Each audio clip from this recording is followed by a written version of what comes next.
জুবিনৰ মৃত্যু তদন্ত বিচাৰি হাইকোৰ্টত PIL অৰ্থাৎ পাব্লিক ইণ্টাৰেষ্ট লিটিগেশ্যন 8 অক্টোবৰত তালিকাভুক্ত। জুবিন গাৰ্গৰ ছিংগাপুৰত ৰহস্যজনক মৃত্যুৰ উচ্চস্তৰীয় তদন্তৰ দাবী প্ৰসংগই এইবাৰ গৈ পালেগৈ গুৱাহাটী উচ্চ ন্যায়ালয়ৰ মজিয়া।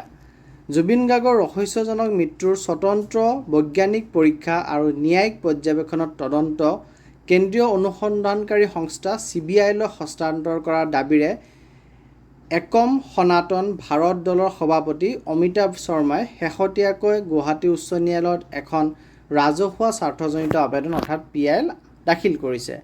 ৰাজহুৱা স্বাৰ্থজড়িত আবেদনখনত শৰ্মাই তদন্তৰ দায়িত্বভাৰ CBIক দিয়াৰ উপৰি উত্থাপন কৰা আন দাবীসমূহ হ'ল গুৱাহাটী উচ্চ ন্যায়ালয়ৰ ধাৰাবাহিক পৰ্যবেক্ষণত ইয়াৰ তদন্ত CBIয়ে ভাৰতৰ ন্যায় সংহিতাৰ 47, 61, 62 আৰু 103 নং ধাৰাৰ অধীনত কৰিব লাগে।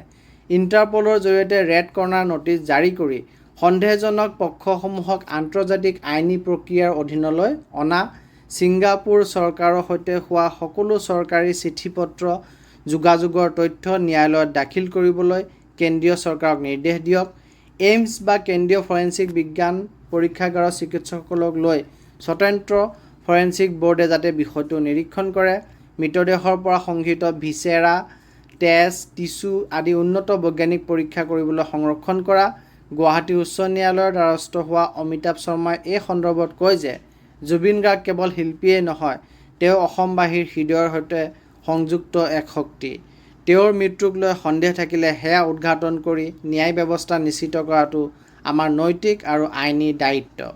ৰাজহুৱা স্বাৰ্থজড়িত আবেদনখনত ভাৰতীয় দণ্ডবিধি সংহিতা আৰু ভাৰতীয় সাক্ষী অধিকৰণৰ বিধান উদ্ধৃত কৰি ইনকুৱেষ্ট বিশেষজ্ঞ সাক্ষ্যৰ গ্ৰহণযোগ্যতাৰ সপক্ষে যুক্তি আগবঢ়োৱা হৈছে। ইফালে জানিব পৰা মতে গুৱাহাটী উচ্চ ন্যায়ালয়ৰ মুখ্য বিচাৰপীঠত ৰাজহুৱা স্বাৰ্থজড়িত আবেদনখন অহা 8 অক্টোবৰত তালিকাভুক্ত হ'ব। ধন্যবাদ।